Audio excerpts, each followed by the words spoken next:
Bismillahirrahmanirrahim. Assalamualaikum warahmatullahi wabarakatuh. Sahabat, wawancara kerja adalah salah satu tahap yang sangat menentukan dari seluruh tahapan rekrutmen yang harus dilalui para kandidat. Di tahap inilah para kandidat akan bertemu dengan pengguna atau tim rekrutmen yang ditunjuk.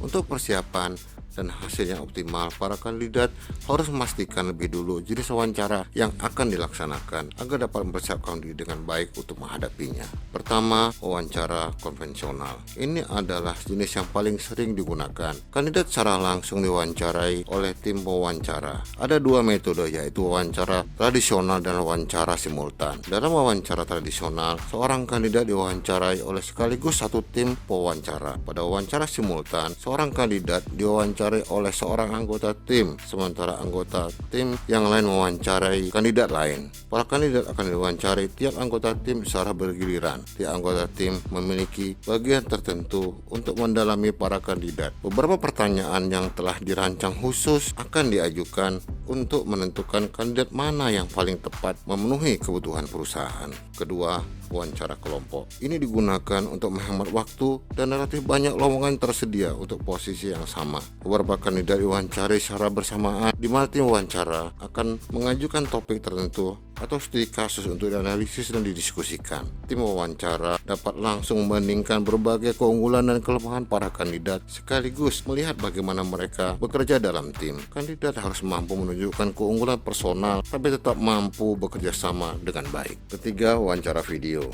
Kondisi saat ini membutuhkan jenis wawancara yang paling efisien dari segi waktu, biaya, dan tenaga. Teknologi saat ini menyediakan berbagai aplikasi komunikasi dengan video yang menawarkan banyak cara dan kemungkinan untuk mewawancara. Tahap ini biasanya dilakukan setelah tahapan seleksi administrasi untuk menentukan dengan cepat beberapa kandidat untuk mengikuti tahap selanjutnya. Mengingat tidak ada pertemuan fisik secara langsung, kandidat harus mampu meyakinkan pewawancara melalui suara dengan memperhatikan kecepatan bicara, volume, intonasi, dan nada. Selain itu, penampilan dan ekspresi wajah juga harus diperhatikan. Kendala yang mungkin terjadi adalah gangguan sinyal atau suara bising di sekitar ketika wawancara. Keempat, wawancara bursa kerja. Wawancara saat bursa kerja biasanya untuk melakukan penilaian awal secara cepat dari para kandidat. Situasi dan kondisi yang kurang ideal justru menjadi tantangan bagi para kandidat untuk menunjukkan diri bahwa mereka mampu berpikir dan bekerja di segala situasi. Jawablah pertanyaan dengan cepat, lugas, dan langsung ke sasaran, tapi tetap sopan. Jangan bertele-tele karena akan mengurangi penilaian. Kendalanya adalah kadang para kandidat kurang persiapan untuk menjawab berbagai pertanyaan saat bursa kerja. Kelima,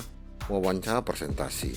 Wawancara jenis ini biasanya dilakukan untuk mengisi posisi menengah ke atas. Para kandidat diberi waktu untuk presentasi di depan tim wawancara suatu topik tertentu atau studi kasus. Kandidat harus mampu membuat materi presentasi yang menarik sekaligus mempresentasikannya dengan bahasa yang ringkas, padat, dan lugas dalam waktu yang sudah ditentukan. Kandidat akan dinilai secara langsung cara berpikir dan bertindak, kemampuan komunikasi, bahasa tubuh, dan beberapa hal lain sesuai kebutuhan perusahaan. Sahabat, pemahaman akan jenis wawancara yang akan dihadapi akan sangat berpengaruh pada persiapan harus dilakukan. Persiapan yang baik akan memperbesar peluang untuk dapat melewati dengan baik tahapan yang sangat menentukan ini. Selanjutnya, pelajari dengan baik berbagai materi dalam playlist persiapan ke dunia kerja pada kanal YouTube ini. Selamat berusaha, semoga berhasil, amin.